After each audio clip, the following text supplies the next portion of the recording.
Bata hana yako katatu. Uchitaura zvandiri kutaura dzokorera bata hana iti mukadzi wemunhu. Mukadzi wemunhu Haatorwe. haatorwe. Mukadzi wemunhu. Mukadzi wemunhu Anopisa. anopisa.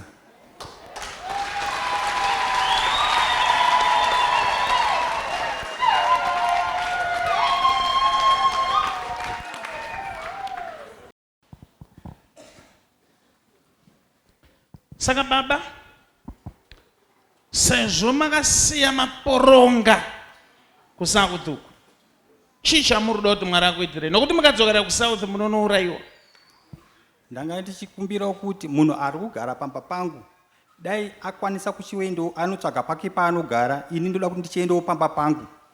Chepiri, ndaichida kuti mabasa angu andaita kuSouth Africa ekuvaka ndo andokwanisa kwawanawo muno. Okay. Muroverei maoko.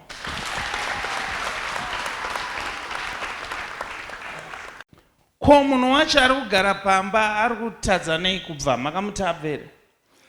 Ari kunzi achazoenda zvake nokuti akagara manguva akawanda achigara pamba, saka achazoenda kana anofana kuenda mune zvakanaka. Ndiye aikuchengetera. Ndiye aichengeta pamba ipapo. Ko kana uchiti ari kunzi ndiani ari kuti uri kudyei? Uri kutsenga chinhu? Bvisa zvauri kutsenga hayo mukomana kuita seka. Zvakaoma. Muchecho vanopinda nemakepi, vanopinda nemabhabhurigamu. Yeah. So, ari kumuti abve pamba ndiani? Ndisekuru vangu. Ndisekuru? Ndotenda. Ndo vakamutsvaga pamba ipapo? Ndotenda.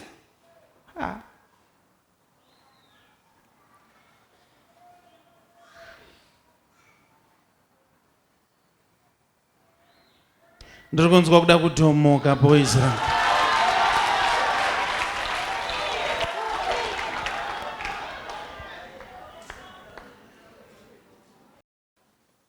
Muloja uyo wakambomona here? Kwete, handimuzivi.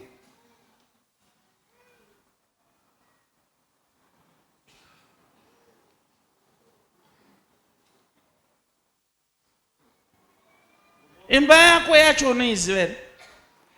Ndakanoparatizwa. Pandakaparatizwa iye akanga asipo. Muroja anga asipo. Ari kunzi akaenda kumusha. Ende ineyo handida kupinda mumba machungu, handina kukwanisa kupinda.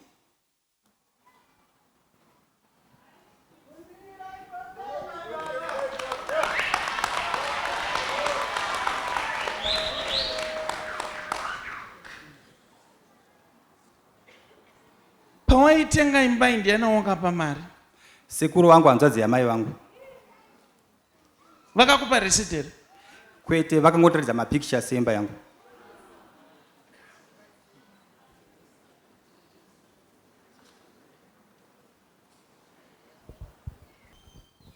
So kubva wakabva kuSouth rini? Last year muna December, soon after Christmas. Just after Christmas. Ndobva sekuru vangu kuti loja richabva, munhu achabva uya ari kuchengetera pamba. Ichokwadi, vakati hafaniri kubva zvekumhanya nekuti agara makore akawanda achichengeta pamba, saka anofanira kuenda mune zvakanaka.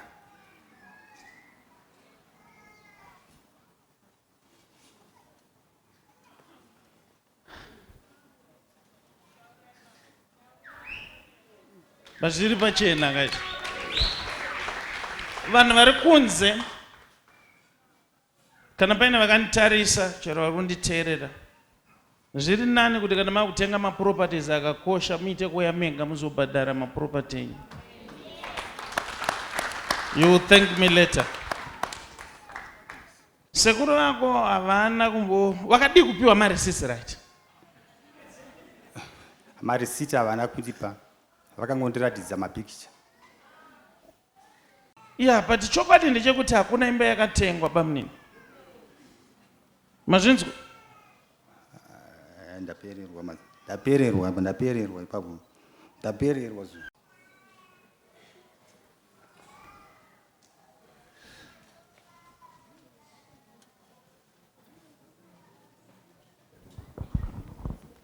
Kuti ndikupuruvhire kuti hakuna imba yakatengwa, kana wabva pano enda unozviintroducer kune muroja wacho. Usaende kuna sekuru, wangosvika unoti ndini muridzi wepano. Uone kuti uchanzi chii. because hapana. Ndaitisa sekuru zvinhu zvangu zvese zvinoitawo zvakanaka ndichivatumirawo mari yangu ndapererwa munhu Ndo zvinonzi apa wakutsva kudumbu nekumusana kusouth wakasiya unomhanyiswa wakaita zvemukadzi wevanhu kunokwacha hapana pekugara. Dai Mwari ameitira zvakanaka. Let me tell you something. An investment kana yakuitwa inoda uchiwana mapepa. Uchiita due diligence wega kuenda muofisi muri kunzi mune mari kungave kudeed office uchiita zviri kuitwa wobata bepa rako. Ndiri kubatika zvakanaka? Ukangoerekana waenda azviite musha. Hakuna imbo. Asekuru hanzvadzi yamai vako.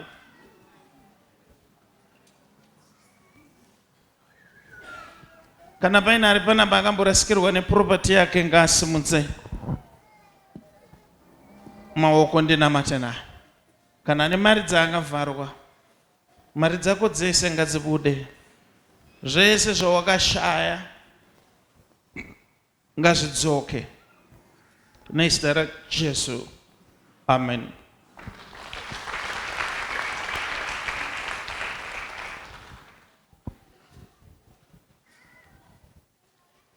Simukai nyukom. Don't stress yourself. It's done. You know chinenge chakunyanyonetsa ndechekuti mari yacho unenge wakaibvisa uri kuSouth. Handizive zvangu zvemutemo, but pamwe pacho unenge uchinzi mari kesi inoripoterwa kwa wakapira munhu mari. Unoiripota uri kupi? It's tricky. But uchibva panapa ungokonfirma aingonanga kumapurisa straight because wakavharwa. Ndotenda munhu waMwari. Angonogara pasi mwanangu.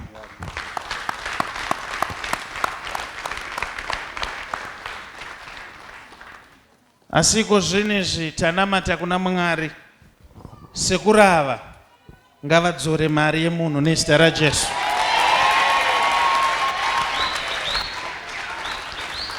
Chisimudza maoko wakagara ipapo.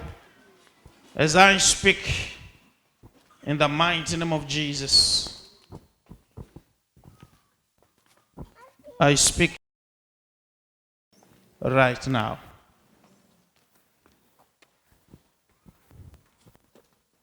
Wese ane nyaya dziri kumunetsa ngadzigadzirike nezita raJesu. Receive your healing, receive your deliverance wherever you are, wherever you are. Nyasha ngadziwanzwe. Amen. Ava ne mwana ngavauya.